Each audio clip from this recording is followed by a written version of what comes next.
नमस्कार, S news मध्ये आपले स्वागत। मी स्नेहांकिता। सविस्तर बातम्यांपूर्वी टाकूयात एक नजर आजच्या ठळक घडामोडींवर। राज्यात कायद्याचा धाक राहिला नसल्यामुळेच नसरापूर सारख्या घटना घडतात। काँग्रेसचे विधान परिषदेतील गटनेते आमदार सतेज पाटील यांची टीका। नसरापूरमधील त्या नराधमावर कठोर कारवाई करण्याची केली मागणी। शक्तीपीठ महामार्गाचा फेरविचार व्हावा, आमदार चंद्रदीप नरकेंची उपमुख्यमंत्री एकनाथ शिंदेंना निवेदन। निवडणूक आयोगाच्या मतदार यादी विशेष पुनरीक्षण मोहिमेत सहभागी होत आमदार सतेज पाटील यांनी केली जनजागृती। मतदारांचा हक्क अबाधित राखण्यासाठी पुढाकार घ्या, आमदार सतेज पाटील यांचं काँग्रेस कार्यकर्त्यांना आवाहन।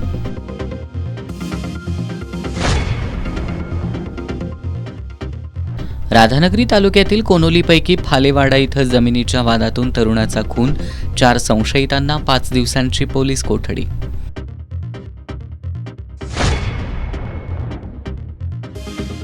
आणि आडमढेंग्या आधारभूत धान खरेदी योजनेमुळे राधानगरी तालुक्यातील शेतकरी अडचणीत।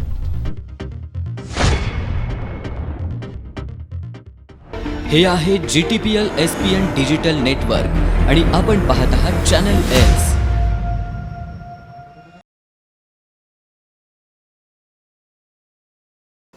एस न्यूज मध्ये आपलं पुन्हा एकदा स्वागत। पुणे जिल्ह्यातील भोर तालुक्यातल्या नसरापूर इथं घडलेल्या एका अत्यंत संतापजनक आणि हृदयद्रावक घटनेवर राज्यभरातून तीव्र प्रतिक्रिया उमटतायत। 4 वर्षाच्या चिमुकलीवर अत्याचार करून तिची हत्या करण्यात आल्याच्या घटनेनंतर संतप्त नागरिकांनी रस्त्यावर उतरून आंदोलन सुरू केली आहेत। विधान परिषदेतील काँग्रेसचे गटनेते आमदार सतेज पाटील यांनी सुद्धा तीव्र संताप व्यक्त करत राज्यात कायद्याची भीती राहिली नसल्याची टीका केली असून आरोपीवर कठोरात कठोर कारवाई करण्याची मागणी केली आहे। पुणे जिल्ह्यातील भोर तालुक्यातल्या नसरापूर इथं 4 वर्षांच्या चिमुकलीवर 65 वर्षीय नराधमानं अत्याचार करून तिची दगडानं ठेचून हत्या केली आहे। त्या नराधमाला फाशी द्या या मागणीसाठी काल रात्री नसरापूरच्या ग्रामस्थांनी पीडित चिमुकलीचा मृतदेह पुण्यातील नवले पुलावर आणला आणि पुणे बंगळुरू महामार्गावरील वाहतूक तब्बल 4 तास रोखून धरली। यामुळे महामार्गावरील वाहतूक पूर्णपणे ठप्प झाली होती। या खळबळजनक घटनेची दखल अखेर महाराष्ट्र राज्य बालहक्क संरक्षण आयोगानं घेतली आहे। दरम्यान विधान परिषदेतील काँग्रेसचे गटनेते आमदार सतेज पाटील यांनी यावर संतप्त भावना व्यक्त केल्यात। राज्यात कायदा आणि सुव्यवस्थेची भीती राहिली नाही, खून करूनही सुटका होऊ शकते अशी भावना लोकांमध्ये निर्माण होतीये। महिला अत्याचारांमध्ये महाराष्ट्राचा क्रमांक वाढत चाललाय। गृह खात्यानं कडक भूमिका घेऊन नराधमावर कठोर कारवाई करावी अशी मागणी त्यांनी केली। कायद्याची भीती राहिलेली नाही ही वास्तवता आहे। NCRBच्या रिपोर्टमध्ये देखील बघितलं तर महिलांच्या अत्याचारामध्ये महाराष्ट्राचा नंबर वाढत चाललेला आहे। आज या नराधमाला देखील या ठिकाणी कायद्याची सक्त कारवाई झाली असती तर कदाचित धाडस झालं नसतं। पूर्वी देखील या नराधमानं काही गोष्टी या ठिकाणी केलेल्या आहेत। आज हे धाडस वाढतंय का तर कायदा आणि सुव्यवस्थेचा भीती राहिलेली नाही। मी काही केलं तर चालतंय, जर खरात सुटू शकतो तर मी सुटू शकतो, ही भावना या नराधमाच्या मनामध्ये या ठिकाणी निर्माण झालेली आहे आणि म्हणून कडक कारवाई झाली पाहिजे अशी काँग्रेस पक्षाची या ठिकाणी भूमिका आहे। गृह खात्यानं सजगपणे किंवा लक्ष देऊन यामध्ये त्यांना योग्य ती शिक्षा होणं गरजेचं आणि असं करण्याचं धाडस होता कामा नये, अशा पद्धतीची शिक्षा या नराधमांना झाली पाहिजे अशी आमची अपेक्षा। या घटनेनंतर राज्यभरातून तीव्र संताप व्यक्त होत असून आरोपीवर कठोरात कठोर कारवाई करण्याची मागणी जोर धरत आहे। पीडित कुटुंबाला तात्काळ न्याय मिळावा यासाठी शासनावर दबाव वाढतोय। निवडणूक आयोगाच्या विशेष पुनरीक्षण मोहिमेला गती देण्यासाठी विधान परिषदेतील काँग्रेसचे गटनेते आमदार सतेज पाटील यांनी थेट घरोघरी जाऊन मतदार जनजागृती सुरू केली आहे। यावेळी त्यांनी मतदार नोंदणी आणि मॅपिंगची पाहणी करत एकही मतदार मतदानाच्या हक्कापासून वंचित राहू नये यासाठी कार्यकर्त्यांनी SIR मोहिमेत सक्रिय राहावं असं आवाहन केलंय। निवडणूक आयोगाच्या विशेष पुनरीक्षण मोहिमेच्या पार्श्वभूमीवर विधान परिषदेतील काँग्रेसचे गटनेते आमदार सतेज पाटील यांनी आज booth level officer Nitin Shankar Sisal यांच्यासोबत कसबा बावडा परिसरातील Yashwant colony, Ajinkyatara colony, Panchratna colony आणि मातंग वसाहत परिसरात घरोघरी भेटी देत प्रत्यक्ष पाहणी केली. ज्या मतदारांचं मॅपिंग झालेलं नाही अशा मतदारांशी संवाद साधत माहितीची पडताळणी केली.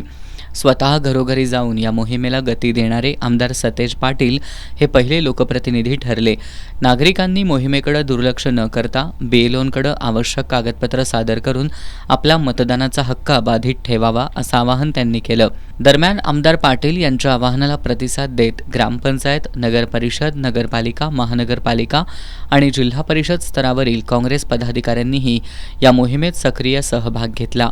या मोहिमेबाबत काही आक्षेप असले तरी प्रक्रिया सुरू झाल्यानं काँग्रेस कार्यकर्त्यांनी दक्ष राहून आपापल्या बूथमधील मतदारांचं मॅपिंग पूर्ण करावं, कोणताही मतदार मतदानापासून वंचित राहू नये यासाठी प्रयत्न करावेत असं आवाहन आमदार सतेज पाटील यांनी केलं. महाराष्ट्रामध्ये SIRची प्रक्रिया सुरू आहे. मतदार यादीचं मतदारांचं मॅपिंग या ठिकाणी सुरू आहे. आज कोल्हापूरमध्ये मी ज्या बूथमध्ये राहतो त्या बूथमध्ये 890 मतदार आहेत आणि त्यातले जवळजवळ 341 मतदारांचं मॅपिंग होणं अपेक्षित आहे. BLO सोबत मी स्वतः आज हा बूथ त्या ठिकाणी घेतलेला आहे. काँग्रेसच्या कार्यकर्त्यांना महाराष्ट्रातलं माझे आव्हान आहे की आपण देखील एक बूथ घ्यावा आणि BLO बरोबर आपण देखील त्यांना सहकार्य करावं, जेणेकरून मतदार हा मतदानापासून वंचित राहता कामा नये आणि त्यांचे पुरावे त्या ठिकाणी ते देत आहेत. प्रक्रिया व्यवस्थित आहे. SIR बद्दल अनेक आक्षेप असले तरी शेवटी ही प्रक्रिया सुरू झालेली आहे. त्यामध्ये आपण दुर्लक्ष करणं संयुक्तिक राहणार नाही आणि म्हणून माझी जनतेलाही विनंती आहे की BLO आल्यानंतर त्यांना पुरावे देणे, त्यांना माहिती देणं हे सर्व आपण करावं आणि आपला मतदानाचा हक्क अबाधित ठेवा. या प्रसंगी नगरसेवक सचिन चौगले, सुभाष बुचडे, अजित पवार, निलेश नरुटे, सागर येवलुजे, पवन साळुंखे, युवराज उल्पे, राहुल आळवेकर यांच्यासह कार्यकर्ते उपस्थित होते. सामान्य जनतेला दर्जेदार आरोग्य सेवा मिळाव्यात यासाठी राज्य सरकारकडून धोरणात्मक निर्णय घेण्यात येणार असल्याचं आरोग्यमंत्री प्रकाश आंबेडकर यांनी सांगितलं. ते गगनबावडा तालुक्यातील गारिवडे इथल्या आयुष्यमान आरोग्य मंदिराच्या लोकार्पण सोहळ्यात बोलत होते. यावेळी विधान परिषदेतील काँग्रेसचे गटनेते आमदार सतेज पाटील, आमदार चंद्रदीप नरके यांची प्रमुख उपस्थिती होती. गगनबावडा तालुक्यातील गारिवडी इथल्या आयुष्मान आरोग्य मंदिराचा लोकार्पण सोहळा आरोग्यमंत्री प्रकाश आंबेडकर, विधान परिषदेतील काँग्रेसचे गटनेते आमदार सतेज पाटील, आमदार चंद्रदीप नरके यांच्या प्रमुख उपस्थितीत संपन्न झाला. यावेळी बोलताना नामदार प्रकाश आंबेडकर यांनी लोकांना आरोग्य संपन्न करण्यासाठी लोकसहभागातून माझं गाव आरोग्य समृद्ध गाव ही योजना यशस्वी करणार असल्याचा विश्वास व्यक्त केला. ग्रामीण भागातील जनतेला तातडीनं आणि दर्जेदार उपचार मिळावेत यासाठी आयुष्मान आरोग्य मंदिर प्रमुख आधार ठरणार आहेत असं सांगून सामान्य जनतेला आरोग्याच्या दर्जेदार सेवा मिळाव्यात यासाठी धोरणात्मक निर्णय घेण्यात येणार असल्याचं नामदार आंबेडकर यांनी सांगितलं. आमदार सतेज पाटील यांनी कोल्हापूर जिल्हा नियोजन मंडळानं गगनबावडा तालुक्यातील विकास कामांना प्राधान्य द्यावं अशी अपेक्षा व्यक्त केली. तालुक्यातील डोंगर रांगा, दऱ्याखोऱ्यातील परिसर हा निरोगी जीवनासाठी पोषकच आहे. मात्र या ठिकाणी होणारी जंगलतोड चिंताजनक बनली आहे. त्यामुळे बेसुमार वृक्षतोडीवर कडक निर्बंध लागू करावेत अशी अपेक्षा सुद्धा आमदार सतेज पाटील यांनी व्यक्त केली. आमदार चंद्रदीप नरके यांनी गगनबावडा तालुक्यात 5 ठिकाणी आरोग्य उपकेंद्र मंजूर व्हावीत आणि पर्यटनदृष्ट्या तालुक्याचा विकास व्हावा अशी मागणी केली. यावेळी तालुका वैद्यकीय अधिकारी डॉक्टर विशाल चोकाकर, राहुल कांबळे, संभाजी पाटील यांनीही मनोगत व्यक्त केली. या कार्यक्रमाला जिल्हा परिषदेचे माजी अध्यक्ष बजरंग पाटील, कुंभी बँकेचे चेअरमन अजित नरके, गोकुळचे संचालक भयाजी शेळके, सभापती छाया प्रकाश देसाई, उपसभापती राजेश पाटील, अमर कांबळे, शुभांगी संकपाळ, जिल्हा परिषदेच्या मुख्य कार्यकारी अधिकारी डॉक्टर जास्मिन, जिल्हा आरोग्य अधिकारी डॉक्टर अनिरुद्ध पिंपळे, उपसंचालक डॉक्टर दिलीप माने, तहसीलदार रुपाली सूर्यवंशी, जिल्हा परिषद सदस्य संभाजी पाटणकर, सोनाली पाटील, सरपंच संतोष पाटील, मानसिंग पाटील, विलास पाटील, SK पाटील, शाहू काटे, सहदेव कांबळे, अण्णाजी पाटील, माजी सभापती एकनाथ शिंदे, पांडुरंग पाटील, अरुण चव्हाण, बंडू अप्पा पडवळ, बाजीराव पाटील, तानाजी भूतल, गटविकास अधिकारी असलम सय्यद आदी उपस्थित होते. राधानगरी तालुक्यातील कोणोलीपैकी फालेवाडा इथं जमिनीच्या जुन्या वादातून सूरज पांडुरंग फाले या तरुणाच्या मानेवर धारदार हत्यारानं वार करून निर्घृण खून करण्यात आला असून त्याची पत्नी सोनिया फाले गंभीर जखमी झाली आहे। या प्रकरणी राधानगरी पोलिसांनी धोंडीराम फाले, दगडू उर्फ मधू फाले, विठ्ठल फाले आणि ज्ञानदेव फाले या संशयितांना अटक केली असून त्यांना न्यायालयानं 5 दिवसांची पोलीस कोठडी सुनावली आहे। मूळ फालेवाडा इथला रहिवासी असणारा सूरज फाले हा शनिवारी दुपारी पत्नी सोनियासह कोल्हापूरहून कोनोलीपैकी फालेवाडा इथं आला होता। त्याचवेळी सध्या कोल्हापुरात राहणारे धोंडीराम फाले, दगडू फाले, बाबू फाले हे देखील आपल्या मूळ गावी आले होते। यावेळी सूरज आणि त्यांच्यामध्ये वडिलोपार्जित जमिनीच्या वाटणीवरून वाद सुरू झाला।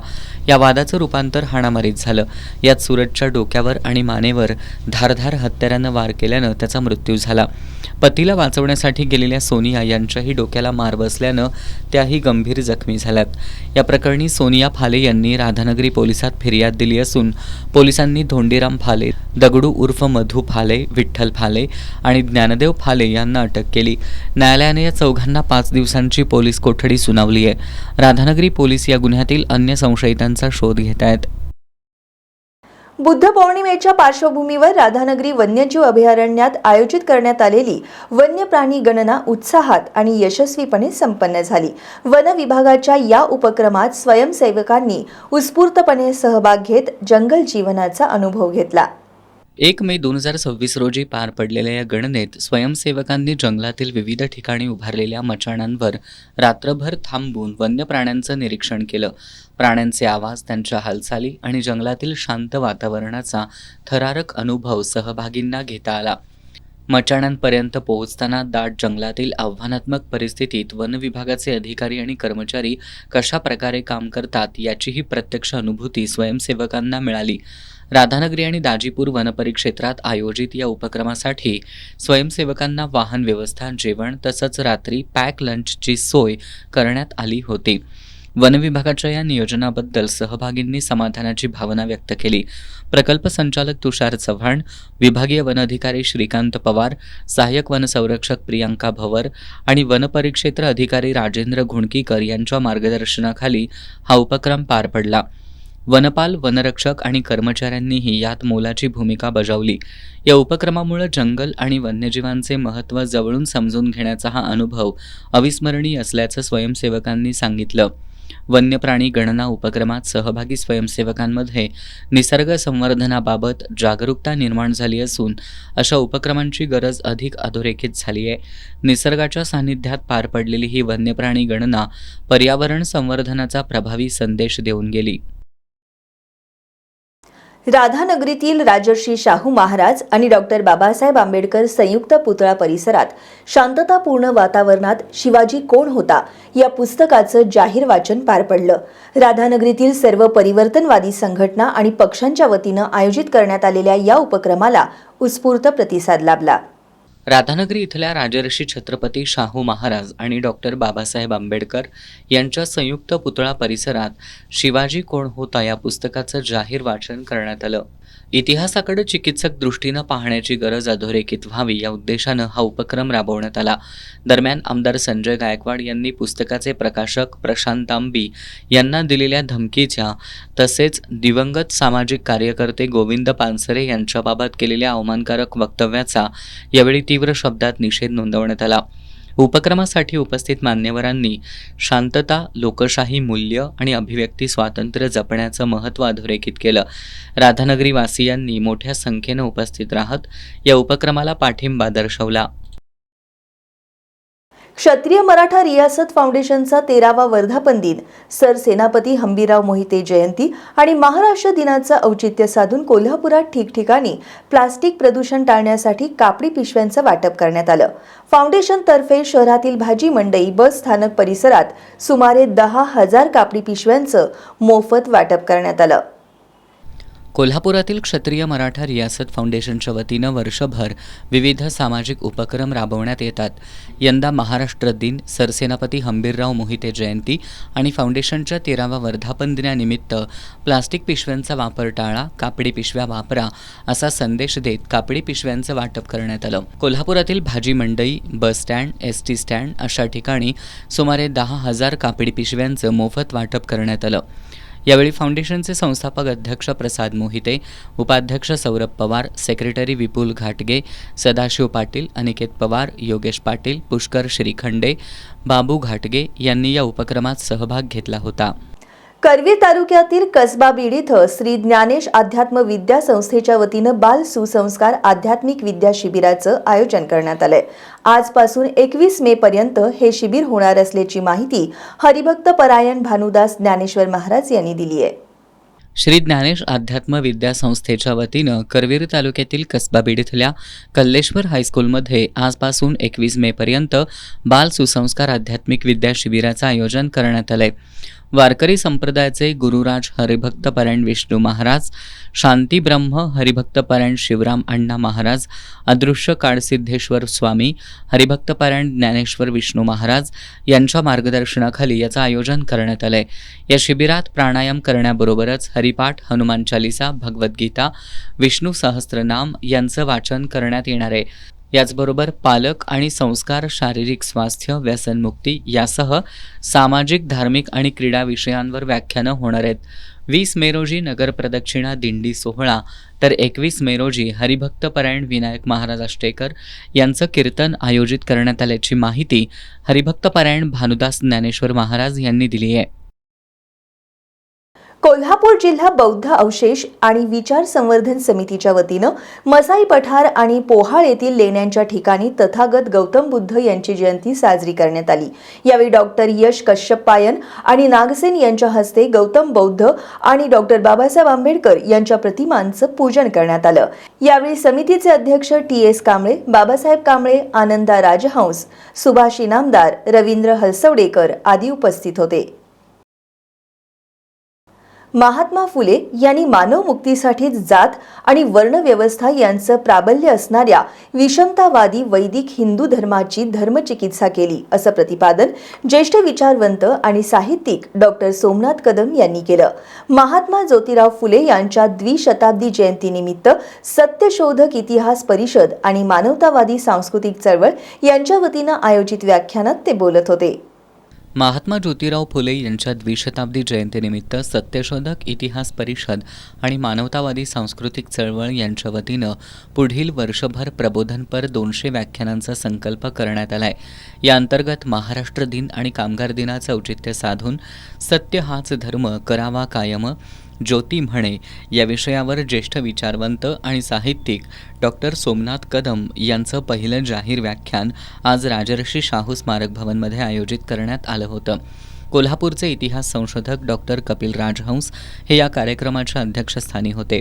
यावेळी बोलताना डॉक्टर सोमनाथ कदम यांनी महात्मा फुले यांनी जात आणि वर्णव्यवस्था यांचं प्राबल्य असणाऱ्या विषमतावादी वैदिक हिंदू धर्माची धर्मचिकित्सा मानवमुक्तीसाठीच केली असं सांगितलं.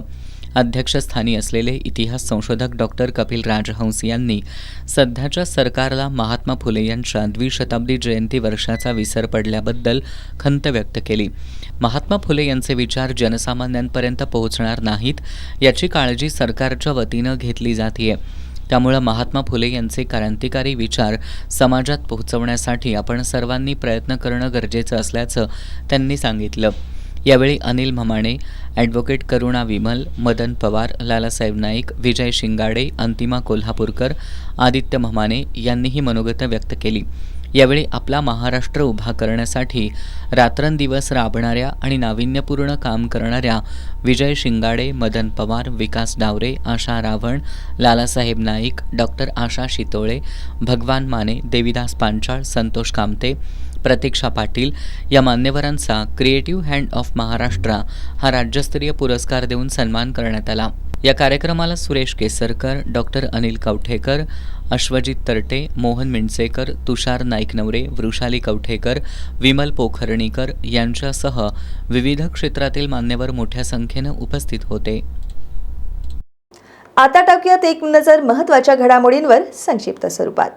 फास्ट न्यूजचे प्रायोजक गोकुळ.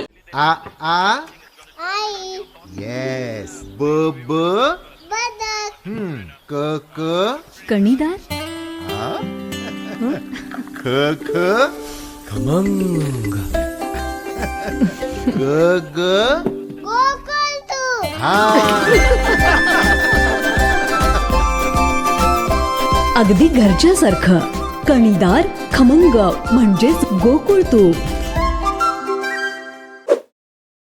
दिल्लीत विवेक विहार परिसरात एसीच्या स्फोटामुळे लागलेल्या आगीत 9 जणांचा होरपळून मृत्यू. मृतांमध्ये एकाच कुटुंबातील 5 सदस्यांचा समावेश. वेरूळ लेणीत मधमाशांचा पर्यटकांवर हल्ला, 50 ते 100 जण किरकोळ जखमी. गृहमंत्रीच नसरापूर प्रकरणात आरोपी असायला हवेत. 1500 रुपये देतोय म्हणून बहिणींनी तोंड बंद ठेवावं का, संजय राऊतांचा फडणवीसांना सवाल. नसरापूर प्रकरणाचा तपास SITकडे, 6 अधिकाऱ्यांची टीम स्थापन. मुंबई पुणे मिसिंग लिंकवर सेल्फी फोटो काढणं महागात पडणार, थांबलात तर गुन्हा दाखल, पोलिसांकडून कारवाईला सुरुवात. गांजा विक्री करणाऱ्या सारंग भोसले आणि अभय धुमाळ या दोघांना स्थानिक गुन्हे अन्वेषण शाखेच्या पोलिसांनी इचलकरंजीमधून ताब्यात घेतलंय. त्यांच्याकडून सुमारे 4.25 किलो वजनाचा 2.25 लाख रुपये किमतीचा गांजा जप्त करण्यात आलाय. पोलीस निरीक्षक सुशांत चव्हाण आणि नियंत्रण कक्षाकडील पोलीस निरीक्षक दत्तात्रय देशमुख यांच्या मार्गदर्शनाखाली पोलीस उपनिरीक्षक जालंधर जाधव, अंमलदार वैभव पाटील, संतोष बर्गे, परशुराम गुजरे, गजानन गुरव, प्रदीप पाटील, शिवानंद मठपती, सत्यजित सांदुगळे, विशाल चौगुले, अरुण धनगर, सागर चौगुले यांनी या कारवाईत सहभाग घेतला. शरीरासाठी घातक असलेल्या मेफेटेरेमाइन सल्फेट या इंजेक्शनची विक्री करणाऱ्या विनायक माने याला स्थानिक गुन्हे अन्वेषण शाखेनं अटक केली आहे. पोलिसांनी त्याच्याकडून 50,000 रुपये किमतीचा इंजेक्शनचा साठा जप्त केलाय. कोल्हापुरातील सदर बाजार परिसरात ही कारवाई करण्यात आली. कोल्हापुरातील सदर बाजार परिसरात राहणारा स्वप्नील माने हा शरीरासाठी घातक असणारी मेफेटेरामाइन सल्फेट या इंजेक्शनची विक्री करत असल्याची माहिती स्थानिक गुन्हे अन्वेषण शाखेला मिळाली होती. या माहितीवरून पोलिसांनी छापा कारवाई केली. मात्र त्या ठिकाणी स्वप्नील माने हा सापडला नाही.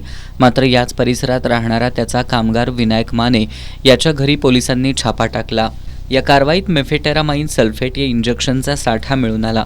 पोलिसांनी माने याला अटक केली असून त्याच्या घरातून 50,000 रुपयांचा इंजेक्शनचा साठा जप्त केलाय.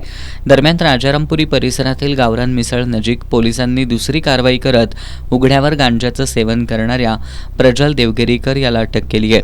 स्थानिक गुन्हे शाखेचे पोलीस निरीक्षक सुशांत चव्हाण यांच्या मार्गदर्शनाखाली ही कारवाई करण्यात आली. हातकणंगले तालुक्यातील हेरले इथल्या पंचगंगा सहकारी साखर कारखान्याच्या पाणी पुरवठा योजनेच्या जॅकवेलमधील मोटर पंपाच्या स्टार्टरची मोडतोड करून त्यामधील कॉपर वायरसह अंदाजे 90,000 रुपयांचं साहित्य अज्ञातांनी लंपास केलंय. 15 दिवसांपूर्वी याच संस्थेच्या जॅकवेलच्या पंप हाऊसमधून अज्ञातांनी कॉपर वायर लंपास केली आहे. त्यावेळी पोलिसांनी तक्रार दाखल करून घेतली नाही. त्यामुळे चोरट्यांनी पुन्हा त्याच ठिकाणी चोरीचं धाडस केलंय. हातकणंगले तालुक्यातील हेरले इथल्या पंचगंगा सहकारी साखर कारखान्याच्या पाणीपुरवठा योजनेच्या पंचगंगा नदीकाठी असलेल्या जॅकवेलमध्ये 15 दिवसांमध्ये 2 वेळा चोरी झाली आहे. मोटर पंपाच्या स्टार्टरची मोडतोड करून त्यामधील कॉपर वायरसह सुमारे 90,000 रुपयांचं साहित्य अज्ञातांनी लंपास केलं असल्याचं नुकतंच निदर्शनाला आलंय. दरम्यान याच संस्थेच्या जॅकवेलमधून 15 दिवसांपूर्वी अज्ञातांनी जॅकवेलच्या पंप हाऊसचं कुलूप तोडून पर्यायी व्यवस्थेसाठी असलेल्या 90 HP मोटार पंपातील सुमारे 80,000 रुपये किमतीची कॉपर वायर लंपास केली आहे. 15 दिवसांपूर्वी झालेल्या चोरीची हातकणंगले पोलिसांनी दखलच घेतली नाही. त्यामुळे चोरट्यांचं बळ वाढून त्यांनी पुन्हा पंचगंगा पाणीपुरवठा संस्थेच्याच जॅकवेलमध्ये दुसऱ्यांदा चोरी केली आहे. पोलिसांच्या दुर्लक्षामुळे पाणीपुरवठा संस्थेचं आर्थिक नुकसान तर झालंच, शिवाय या संस्थेच्या पाण्यावर अवलंबून असलेल्या सुमारे 100 एकर शेतीचा पाणीपुरवठा ठप्प झालाय. सध्या शेतीपंपांना दिवसा वीज पुरवठा होत असल्यामुळं शेतकरी रात्री शेताकडे जात नाहीत. याचाच फायदा उठवत चोरट्यांनी धुमाकूळ घातलाय. या चोरट्यांना पोलिसांकडून अभय मिळत असल्यामुळं शेतकऱ्यांचं नुकसान होऊ लागलंय. स्थानिक पोलीस शेतकऱ्यांच्या या समस्येकडे दुर्लक्ष करत असल्यामुळं स्थानिक शेतकरी आता जिल्हा पोलीस अधीक्षक निलोत्पल यांची भेट घेण्याच्या तयारीत आहेत. हातकणंगले तालुक्यातील कोरोचीमधील लोकमान्य नगर परिसर यंत्रमाग कारखान्यातील कांडी मशीनमध्ये साडीचा पदर अडकून गळ्याभोवती फास लागल्यानं वैजयंती संजय बावणे या महिलेचा जागीच मृत्यू झाला. शहापूर पोलीस ठाण्यात या अपघाताची नोंद झाली आहे. चारचाकी वाहनाचा ब्रेक फेल करून घातपात करण्याचा प्रयत्न झाल्याची धक्कादायक घटना पन्हाळा तालुक्यातील कोडोली इथं उघडकीला आली आहे. सुदैवानं मोठा अनर्थ टळला असून याबाबत कोडोली पोलिसात गुन्हा नोंद करण्यात आलाय. पन्हाळा तालुक्यातील कोडोली इथल्या शेंडे कॉलनीमध्ये राहणारे संग्राम पाटील यांनी नेहमीप्रमाणे त्यांची चारचाकी घराजवळच्या शेडमध्ये लावली होती. संग्राम हे कामानिमित्त चारचाकी घेऊन बाहेरगावी जात असताना घरापासून काही अंतरावर गेल्यानंतर त्यांना चारचाकीचा ब्रेक निकामी झाल्याचं लक्षात आलं. त्यांनी प्रसंगावधान राखत चारचाकी रस्त्याच्या कडेला घेतली. यामुळं मोठा अपघात टळला. त्यांनी मेकॅनिककडे तपासणी केली असता ब्रेक ऑइलची पाईप अज्ञातानं जाणीवपूर्वक कापल्याचं धक्कादायक वास्तव समोर आलं. या ठिकाणी माझी इंडिका विस्टा गाडी काल रात्री 9च्या दरम्यान मी गाडीची सर्व कामे करून गाडी या ठिकाणी लावली असताना सकाळी मी MSB पाटा या ठिकाणी गाडी घेऊन गेलो असता माझ्या निदर्शनास आलं की गाडीचे ब्रेक फेल आहेत आणि गाडीची ब्रेक लागत नाहीत. म्हणून मी त्या ठिकाणाहून मिस्त्रींना फोन करून बोलवून घेतलं तर मला असं लक्षात आलं गाडीचे ब्रेकची जी लाईन आहेत ऑइलचे त्या सगळ्या कट केलेल्या होती ह्यानं शस्त्रधारानं कशा धारदारेनं. आणखीन त्यामुळे ब्रेक फेल करण्यात आलेला आहे. पलीकडल्या बाजूला मारतूलनं गाडीवरती स्क्रॅचेस केले आहेत मोठ्या प्रमाणात आणि पूर्ण गाडी फोडून खराब केलेली आहे माझी.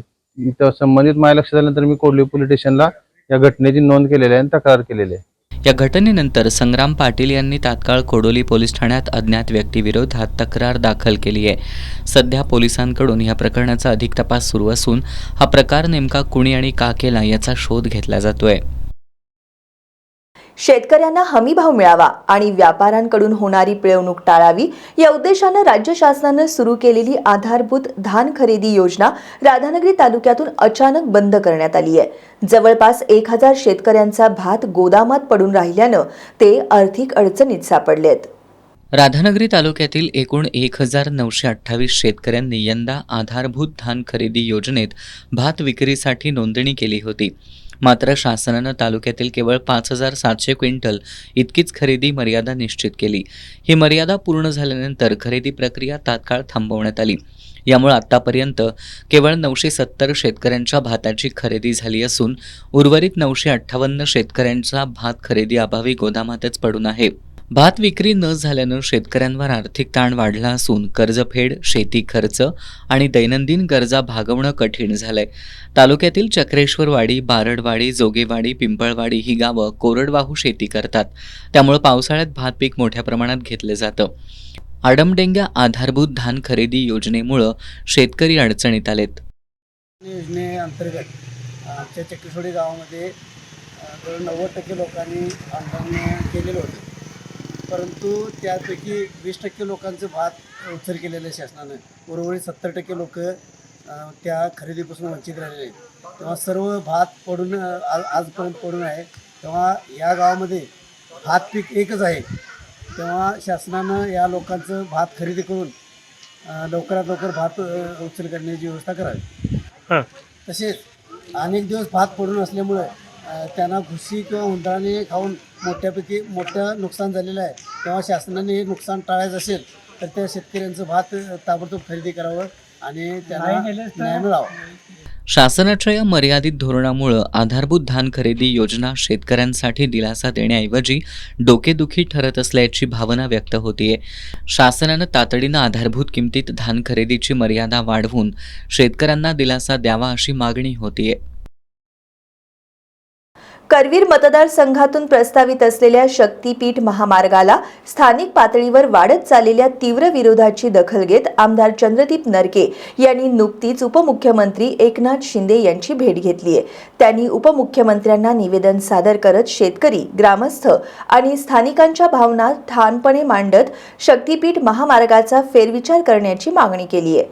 कोल्हापूरसह 12 जिल्ह्यांमधून शक्तीपीठ महामार्गाला होत असलेल्या विरोधामुळं राज्य सरकारनं महामार्गाचा आराखडा बदललाय.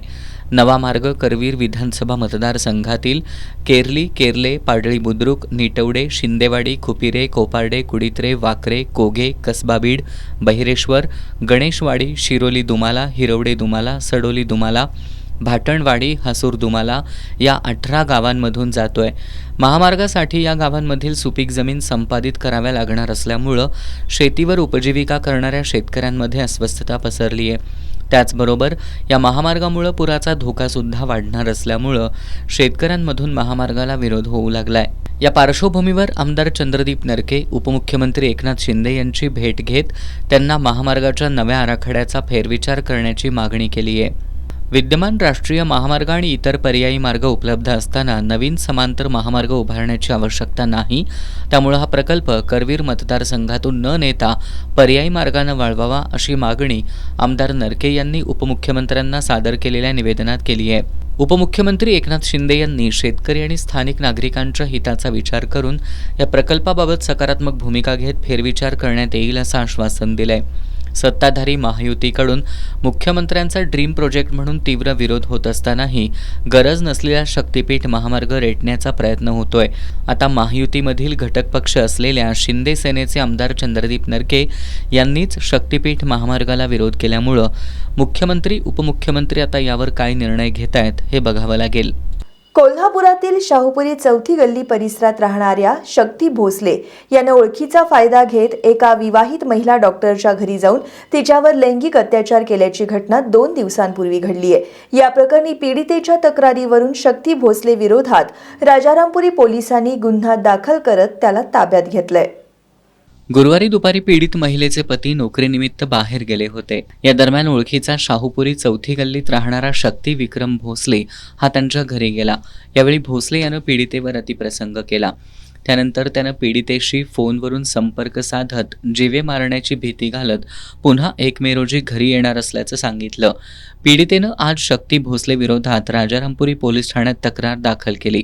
या तक्रारीवरून गुन्हा दाखल करत पोलिसांनी संशयित शक्ती भोसले याला ताब्यात घेतलंय. शेवटी पुन्हा एक नजर आजच्या ठळक घडामोडींवर. राज्यात कायद्याचा धाक राहिला नसल्यामुळेच नसरापूरसारख्या घटना घडतात. काँग्रेसचे विधान परिषदेतील गटनेते आमदार सतेज पाटील यांची टीका. नसरापूरमधील त्या नराधमावर कठोर कारवाई करण्याची केली मागणी.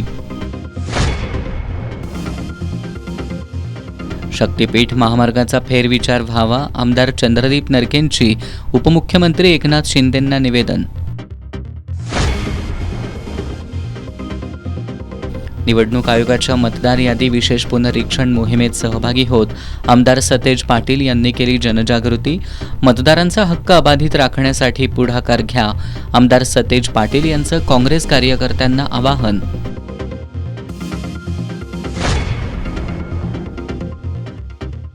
राधानगरी तालुक्यातील कोनोलीपैकी फालेवाडा इथं जमिनीच्या वादातून तरुणाचा खून, 4 संशयितांना 5 दिवसांची पोलीस कोठडी.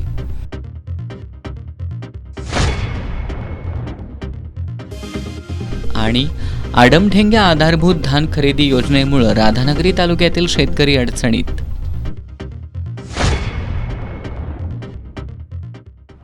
आणि याबरोबरच आजचं बातमीपत्र संपलं. नमस्कार.